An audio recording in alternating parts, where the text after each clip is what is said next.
Oke, selamat datang di podcast Tik Tuk Kanwil DJP Jawa Timur 2. Nah, kawan pajak pasti penasaran kan hari ini kita akan membahas apa? Nah, kali ini kita akan membahas tentang penagihan pajak. Tidak perlu berlama-lama, saya undang saja narasumber yang sangat berkompeten di bidangnya, yaitu Mas Eli Murdoko. Selamat datang Mas Eli Murdoko. Siap, pagi Mas. Pagi Mas. Oke, Mas Eli sebagai jurusita pajak negara. Betul Mas. Yang sekarang ini bertugas di Sekarang saya di KPP Madya Gresik Mas. KPP Sebelumnya Madya di Gresik. KPP Pratama Wata. Sebelumnya KPP Pratama Wata. Oke, sudah berapa lama Mas menjadi jurusita pajak negara? Itu sejak 2014. 2014. Ya. Oh, berarti memang pengalamannya sudah tidak perlu diragukan lagi kan pajak. Untuk itu kita langsung saja Mas ya. Mungkin kawan-kawan pajak ini sudah sangat penasaran. Sebenarnya kalau mendengar kata penagihan itu pasti orang pada takut Mas. Seperti kok diam-diam udah ditagih gitu. Sebenarnya penagihan itu dalam pajak itu apa sih Mas? Oke, mungkin ini disederhanakan aja ya. Bukan bahasa yang letter pakai undang-undang gitu ya.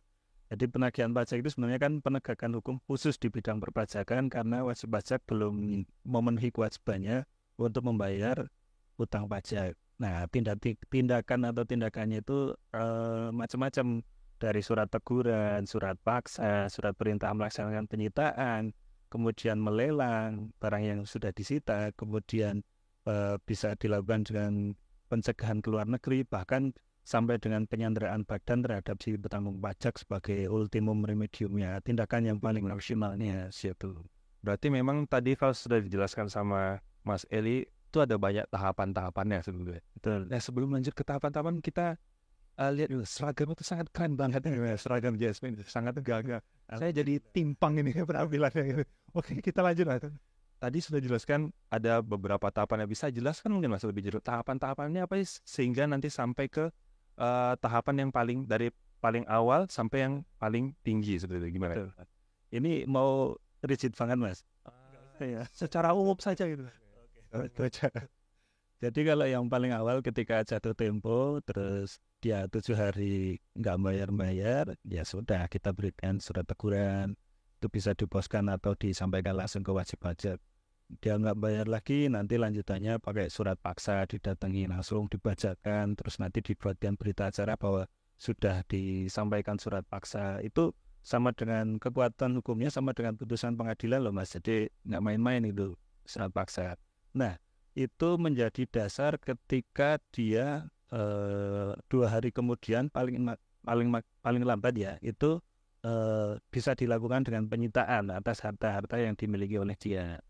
Nanti penyitaan itu lanjutannya adalah dengan melaksanakan lelang atas barang yang sudah disita itu paling cepat 14 hari pengumuman lelang, 14 hari kemudian pelaksanaan lelangnya.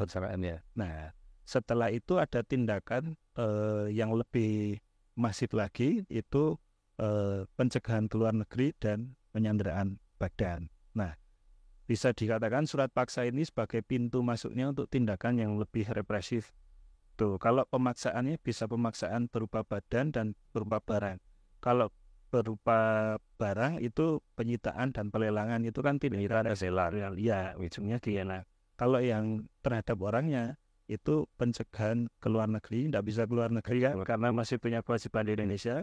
Kemudian paling maksimalnya lagi disandera badan, tapi itu juga harus melihat pertama itikat baiknya. Kalau dia nggak ada itikat baik sama sekali, kemudian utang pajaknya signifikan ya, nilainya di atas 100 juta. Kemudian ada ability to pay, jadi dimungkinkan yaitu mampu, masih ada kemampuan tapi itikat baiknya tidak ada. Gitu. Berarti tidak serta-merta kita, ini sudah banyak, ini sudah melakukan pelanggaran, langsung masuk ke tindakan hukum untuk di penahanan orang itu Mas ya? Iya, kita lihat dulu, ada nggak itikat baiknya? Bisa. Mau nggak sebelum ini, mau nggak kita tawarin dulu Mas ya yang baik-baiknya? Oke, baik. Tapi gini Mas, tadi kan penagihan itu ada karena bukan ketidakmampuan ya, memang kadang ada yang disengaja itu tidak membayar. Bisa nggak sih ketika kita punya itikat, misalnya kita sudah masuk ke tanah penagihan, kita sudah menjadi, saya penyeleweng misalnya gitu, udah saya itikat pengen membayar tagihannya, itu bisa nggak sih ngangsur gitu? Ngangsur sih Siapa tahu bisa. Bisa ya. Oke. itu diatur undang-undang loh Mas. Jadi ternyata ya. iya, jadi PMK yang mengatur itu PMK 242 2014, kemudian ada perubahannya di PMK 18 2021. Itu lebih ke mengubah beberapa, misalnya kalau dulu di PMK 242 itu 12 bulan, yang di PMK 18 itu di-softkan lagi Mas, bisa sampai 24 bulan orang angsur itu. Oh bisa 24, lumayan 2 tahun. Nah kalau dulu itu jaminannya harus bank garansi. Sekarang itu enggak harus bank garansi. Jadi pakai misalnya BPKB sertifikat. Berarti konsepnya beda. Kalau konsepnya 242 itu dia nggak melunasi, bank garansinya dicairkan untuk membayar utang pajak gitu. Kalau yang dari ininya barang. Ya, karena kan sangat sulit untuk dipenuhi kalau bank garansi itu, terutama di KPG terutama bank garansi itu agak susah diterapkan, agak sulit itu ya diterapkan. Jadi memang cara yang paling baik tadi yang seperti cara yang terbaru tadi. Iya. Oke baik. Dan waktunya lebih panjang. Bisa dari dulu cuman 12 bulan sekarang jadi 24 bulan. Berarti lebih ringan nanti asurannya per bulan gitu. Nah, harapan kita bisa membantu meringankan dari sisi kewajiban perpajakannya wajib pajak, sehingga kita memasukkan uang dari wajib pajak ke negara iya, tapi kita juga mempertimbangkan dia juga bisa going concern. Benar, oke. Luar biasa, ternyata memang peraturan itu memikirkan segala macam aspek. Betul Mas. Tidak hanya keuntungan dari pemerintah saja, tapi juga dari masyarakat, dari wajib pajak. Oke, sekarang itu gini Mas, lagi musim biasanya tuh chat-chat WA ya, hoax. Apalagi tadi kan ada pelelangan ya, kan biasanya lelang itu kan menarik gitu ya, apalagi barang-barang sekarang yang dilelang menarik. Terakhir tuh ada PS5, ada. Jadi saya pengen ikut ya. Kok harganya murah banget gitu ya. Di lelang itu kan menarik. Dan biasanya ada pesan-pesan berantai chat ya, untuk mengikuti lelang bisa mendaftar melalui WA di nomor ini, di nomor ini. Nah, itu benar nggak sih Mas? Pesan itu dari chat-chat WA seperti itu. Nah itu untuk teman-teman atau masyarakat yang menerima broadcast seperti itu harus dicek keasliannya, karena kita kalau melakukan lelang itu pasti melalui KPKNL dan bisa dicek di websitenya KPKNL itu resmi, barangnya seperti apa, kondisinya apa, barangnya apa, dokumen kepemilikannya ada atau enggak, di situ pasti ditampilkan Mas. Jadi jangan sampai ketipu lah. Ya. Jadi yang ditekankan kan pajak, jadi kalau ada misalnya kan banyak pesan WA berkaitan tentang lelang itu udah dihiraukan aja, jangan dipercaya. Kalau mau yang lihat barangnya aslinya kondisinya seperti itu bisa langsung di www.lelang.go.id. benar gitu. Betul. Jadi kita bisa melihat yang dilelang itu apa aja, terus limitnya berapa seperti itu. Bisa juga di situ menghubungi KPP sebagai penjual Mas. Jadi nanti kita bisa ngecek barangnya, lihat langsung. Bisa lihat langsung. Boleh. Oh, jadi kalau misalnya ternyata kebetulan misalnya jualnya di Sidoarjo gitu. Terus saya lagi di Sidoarjo pengen lihat barangnya, berarti bisa lah. Bisa. Lihat misalnya yang dilelang mobil, langsung bisa lihat mobilnya sih. Bisa. Supaya nggak membeli kucing dalam karung. Bener. Biasanya kan kalau lelang kita nggak tahu kondisi barangnya. Oke, baik Mas. Itu sangat menarik ya info tentang penagihan itu, apalagi yang bagian lelang dan sebagainya. Nah, saya masih penasaran Mas. Biasanya kan kalau kewajiban perpajakan tuh ada yang suami istri itu bisa melakukan pisah harta. Jadi bukan berarti mereka berpisah ya suami istri. Jadi kalau di dalam pajak tuh ada namanya hukumnya itu pisah harta. Jadi kita bisa mengajukan pisah harta begitu Mas ya. Nah, kalau atas pisah harta tersebut misalnya suami dan istri, ternyata yang suami yang terkena tindakan selagihan, apakah berpengaruh ke istrinya? Itu gimana itu? Nah, itu kebetulan kemarin juga saya sempat pernah menangani ini, kebetulan baru pertama. Ini lagi in juga hot ini. Iya. Itu kan dasarnya kalau dulu disiplin menganggap perjanjian atau mengakui perjanjian pisah harta itu kalau dibuat sebelum menikah. Kalau sudah menikah. Nah, tapi kan terus kemudian ada putusan MK 69 atau berapa tahun 2015 bahwa perjanjian pisah harta atau kawin terus ada isinya perjanjian pisah harta itu bisa dibuat sebelum nikah atau kawin ataupun sesudah dalam masa perkawinan. Iya. Dan di situ ketika sudah ada perjanjian pisah harta itu mengikat ke pihak ketiga dengan syarat ada asas publisitasnya Mas. Jadi kalau cuma buat perjanjian terus didiemin itu nggak berlaku. Jadi harus dicatatkan di Dukcapil dan pengadilan. Itu resmi gitu ya. Bukan hanya ngaku itu punya aku nggak bisa gitu ya. harus ada aktanya, itu aja harus dicatatkan. Itu Berarti memang nggak langsung itu mobil atas nama lu ya? Berarti memang harus ada pencatatannya sih. Iya. Oke, baik, menarik. Berarti nggak ngaruh berarti, maksudnya nggak terpengaruh misalnya suami yang kena atau istrinya aman harus ya seperti gimana? karena kita sudah ada putusan MK tadi, Mas. Demi kepastian hukum kita harus ngikut ke sana juga. Ya. Oke, baik. Berhubung tentang penagihan, gimana sih Mas? Ya ini kita tanyakan, Pak. Gimana sih biar nggak ditagih? biar tidak terhindar dari penagihan itu gimana sih? Sebenarnya kan penagihan pajak sendiri itu kan untuk memastikan haknya negara dipenuhi oleh si wajib pajak. Jadi ketika seseorang atau wajib pajak sudah memenuhi kewajiban perpajakannya, tentu tidak akan menjadi objek penagihan pajak.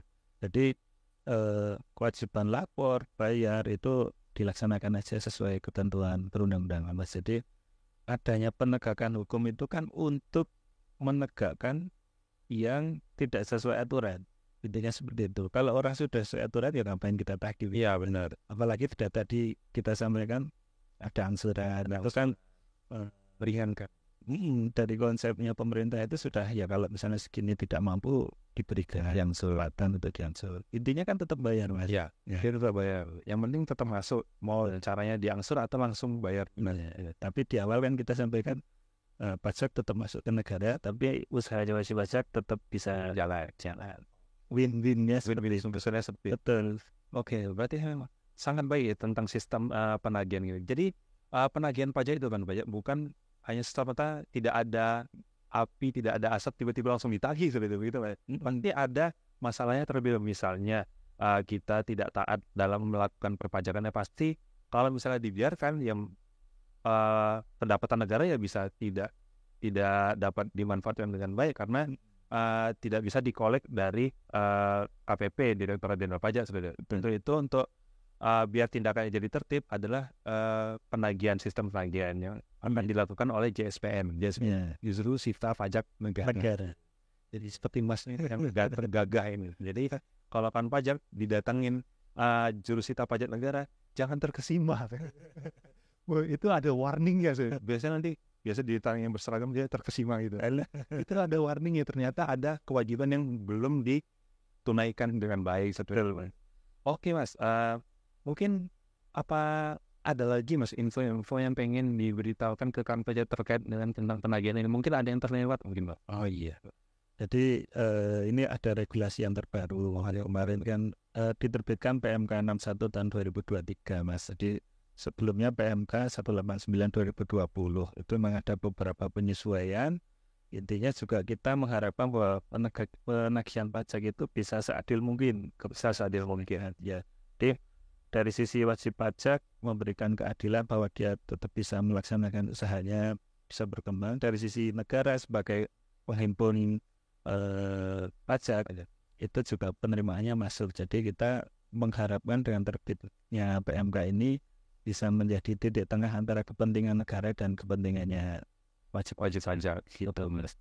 Oke, baik. Terima kasih Mas untuk penjelasan. Jadi ada yang terbaru lebih menerapkan sifat adil gitu Mas. Jadi memang sejak diberlakukannya Undang-Undang Harmonisasi Peraturan Perpajakan itu semuanya pemerintah sudah memikirkan win-win solution. Apa yang win untuk pemerintah dan win untuk wajib pajak dan masyarakat. Jadi tidak hanya untung di pemerintah saja, jadi semuanya harus win-win solution. Oke, terakhir Mas, ya. Ada nggak sih pesan-pesan yang ingin diberikan ke kawan pajak kita atau wajib pajak kita mengenai mungkin entah penagihan atau tentang perpajakan dan sebagainya tuh? Siap Mas. Jadi untuk kawan pajak saya harapkan supaya kewajiban perpajakannya ditunaikan secara benar. Kemudian jangan sampai menghindari penagihan pajak. Karena penagihan pajak itu semakin tidak ada etikat baik, kita akan melaksanakan tindakan yang lebih tinggi. Kalau orangnya kooperatif, kan beda dengan orang yang nggak kooperatif. Ya, jadi seperti itu. Jadi kita sendiri menyediakan jalur kayak tadi, bisa mengangsur. Itu kan salah satu bentuk untuk menunjukkan etikat baiknya. Mungkin harapannya gitu, Mas. Jadi kalau misalnya ada kawan pajak yang punya tunggakan pajak, itu jangan malah semakin menjauh dari negara atau dari petugas, karena nanti level penagihannya akan ditingkatkan. Malah lebih ditingkatkan. Iya, betul. Jangan malah kabur gitu. Iya. Ini dihadapi. Memang itu konsekuensinya seperti itu. Konsekuensi ketika melakukan penghindaran atau tidak patuh terhadap peraturan perpajakan. Jadi begitu teman-teman untuk penagihan pajak yang ada di Direktorat Jenderal Pajak. Jadi tidak semena-mena, tidak serta-merta itu langsung menagih, tetapi ada tahapannya terlebih. Tadi ada pertama pemberitahuannya terlebih dahulu, nggak langsung sita gitu kan ya. Iya. Pasti kita ada tahapan-tahapannya per jenjang-jenjang sampai ke tingkat yang lebih tinggi, asal kooperatif gitu ya. Iya, tingkat baiknya itu kita hargai juga ya. Seperti itu kan Pajak. Oke, terima kasih Mas Eli Murnomo atas sudah datang di podcast kita. Jadi jarang-jarang kita kedatangan orang gagah dan ganteng seperti ini, bajunya keren, seneng ini diundang. Oke, nanti kapan-kapan kita boleh undang lagi. Oke, baik. Terima kasih atas materi yang sudah diberikan. Semoga ini berguna juga bagi kawan pajak. Jadi mereka bisa mikir-mikir, wah nanti kalau saya melakukan pelanggaran nanti akan didatangi jurusita pajak gitu ya. Kalau ganteng nggak apa-apa gitu. Nggak, jangan gitu. Usahakan jangan didatangin oleh jurusita pajak negara. Jadi aman kalau teman-teman pajak telah melaksanakan perpajakan dengan baik dan benar, insya Allah tidak akan diberikan surat cinta atau tidak akan didatangi oleh jurusita pajak negara. Seperti itu Mas ya? betul. Oke, gimana kawan pajak? Tentu sangat seru kan materi kita pada kali ini. Mau mendapatkan materi-materi lain lebih seru? Jangan lupa klik tombol subscribe di YouTube kanal DJP Jawa Timur 2 dan jangan lupa klik juga loncengnya agar mendapatkan info-info terbaru tentang perpajakan terkini. Sampai jumpa di podcast-podcast selanjutnya.